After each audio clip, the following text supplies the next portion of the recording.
Buona domenica a tutti, buongiorno, vi faccio vedere la mia meditazione di questa mattina.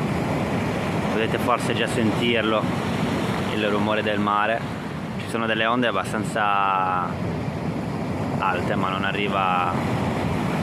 mi arriva l'acqua nei piedi.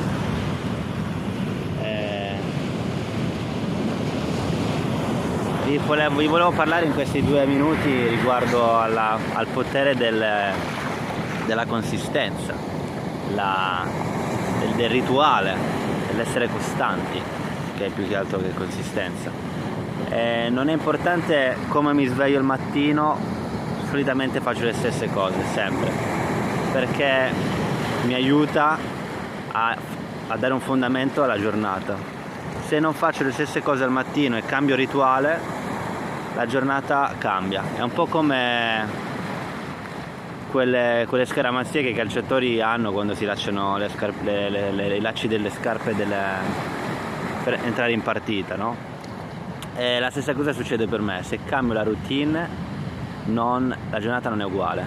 Se non inizio con della respirazione e non guardare il cellulare assolutamente, e non inizio con settare le mie intenzioni, settare gli obiettivi, che possono essere obiettivi anche piccolissimi, e sentire questi obiettivi già realizzati, sentire quella gratitudine dentro di me, e poi inizia la giornata. Ho cambiato diverse routine in questi anni, un po' più movimentate, un po' meno movimentate, e ho notato che una semplice passeggiata è una meditazione, visualizzazione di 10 minuti fa il suo lavoro. E questo per me è quello che ha funzionato al mattino. Alla sera, prima di andare a dormire, normalmente quando sono a letto cerco di nuovo visualizzare l'obiettivo già raggiunto, sento questa gratitudine dentro di me, mi connetto con il respiro e, sapendo che ho fatto il mio, vado a dormire.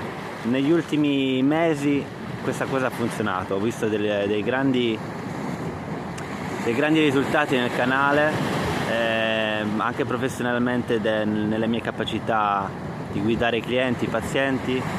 Sono molto più tranquillo, so che alla fine il mindset è tutto quello che abbiamo. A volte rincorriamo obiettivi facendo senza veramente pensare come noi stiamo all'interno. Se noi stiamo all'interno bene, siamo soddisfatti su quello che facciamo, le cose arrivano, perché tutto parte da dentro. Il mindset veramente è la cosa più importante che abbiamo, al di là delle capacità che abbiamo, okay? Quelle si